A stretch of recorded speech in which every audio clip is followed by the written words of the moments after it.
welcome back to Magic Mondays on Castles and Cruising. I'm so glad you're here. Today we are talking about my 5 tips to use the My Disney Experience app while you're in the parks to improve your park time. This is my #1 suggestion to clients about how to have a better Disney experience, especially for my clients that went before and felt overwhelmed and didn't quite know where to go and how to get there and what they should be doing. So let's check it out. All right, so let's open up the app. First, we'll get some lovely fireworks. And now we're here.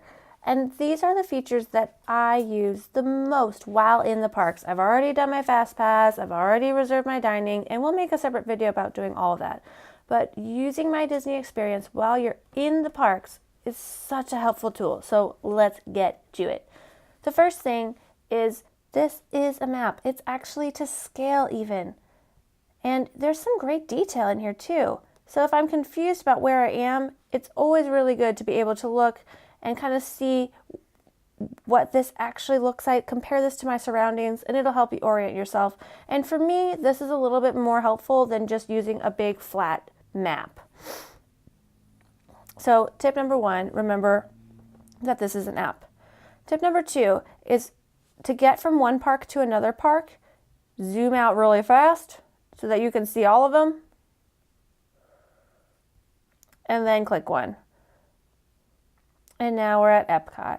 Ta-da! Magic. And then we can do the same thing here. It's still a map, even though we're at Epcot. Let's go around the world. We did that really fast. We rock. All right.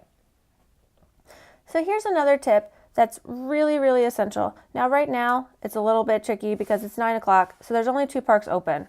If I go and look at my wait times, I can hit Show List. And Show List is a lot more effective than just looking at the times and then trying to check the other park. When you hit Show List, it's going to show you the wait times at every park that's currently open. So you're seeing wait times for both Epcot and Magic Kingdom. So if you're currently in Epcot and deciding whether it's worth it to head over to Magic Kingdom, just look at the wait times. All right, so within 5 minutes, there's 1, 2, 3, oh, nope, just 2. 2 at Epcot and 2 at Magic Kingdom. So they're both relatively the same crowds. And then if I go and look at my longest waits, I've got Magic Kingdom, Magic Kingdom, Magic Kingdom, Magic Kingdom. Oh man, it looks like all of the long waits are at Magic Kingdom. Epcot's longest wait is 35 minutes, where Magic Kingdom's is 60. So I think it's better to just stay at Epcot. Now, of course, if all 4 parks were open, there would be a lot to review here to try to figure out where you should go next if you have that park hopper ticket. The second tip is when I'm hungry. And this is probably the most unused feature in Disney Experience, is that every single restaurant's menu is here. I'm not kidding. So let's hit Show List.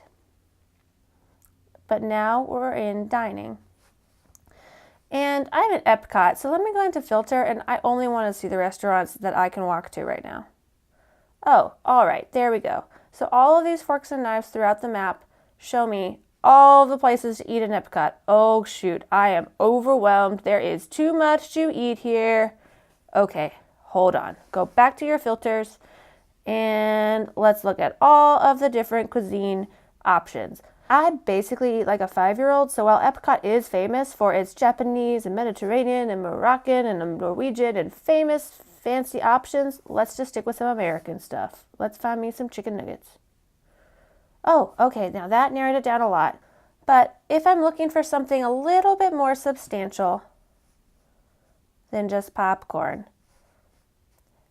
I can go in and select counter service and apply.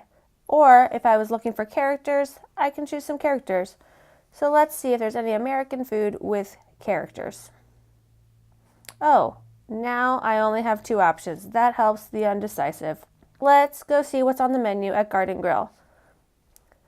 Most table service restaurants will have their menus separated, so make sure that you're looking at the right one. It's dinner time right now. Let's switch to dinner. And here we have the menu for Chip 'n Dale's Harvest Feast. All right, my third tip is the home button. And this is really essential when you're in the parks because it just prevents so much frustration. You're going to be tempted to hit the back button on your phone. Now that I've decided what restaurant I'm going to eat at, I don't need to keep looking at Garden Grill. If I hit the back button on my phone, I'm going to be out of the app.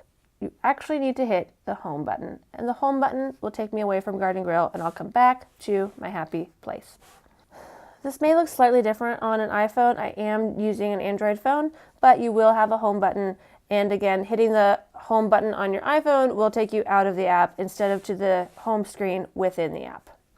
And then my fourth tip is something that's just not always used and really should be, is this section of park info and entry. Of course, you can buy your tickets here, you can buy annual passes, but the biggest one is today's show times. It's super easy to click, and it shows you the show times of everything today. And why this is important is because show times are known to change frequently.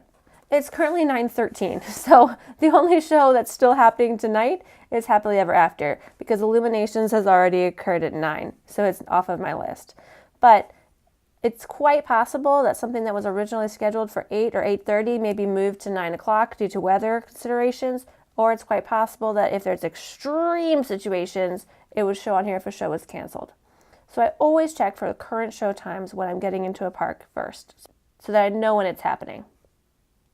You can also head over to park hours, and I'm all done today. I know that I'm going to stay at Magic Kingdom, but let me see what's going on tomorrow. Generally, park hours don't change the day before, but it could happen. So I always like to check and make sure that I'm aware of what's going on tomorrow. And my last tip, tip number 5, is the plus button. Now, of course, if you're here on the home screen, you have easy access to get FastPass Plus and reserve dining. But what if you're in the map and, oh, I want to make a reservation? Hit the plus button, and here you can do a fast pass, you can reserve dining, you can order food at a place that has mobile order, shop your memory maker, or buy tickets and passes. So this is always on your screen, no matter where you are along the map.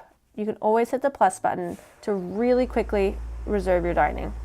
Done. All right, so that's my top 5 tips for improving your park experience using the My Disney Experience app. I will be doing a separate video in the future on making your fast passes and reserving your dinings through the app, and of course a video on mobile order once I'm in the parks.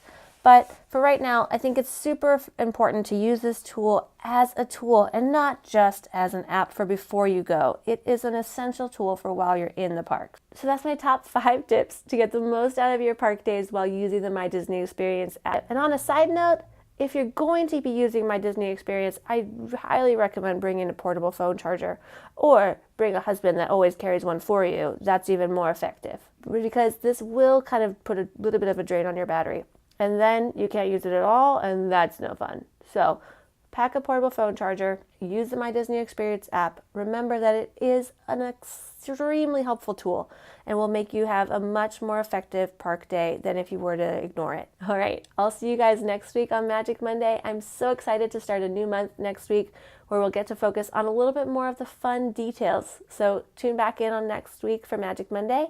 And if you like this video, please hit that like button. It helps out my channel so much. Hope you'll subscribe and check back later for more Disney tips on Mondays and cruising tips on Tuesdays. I'll see you later. Bye-bye.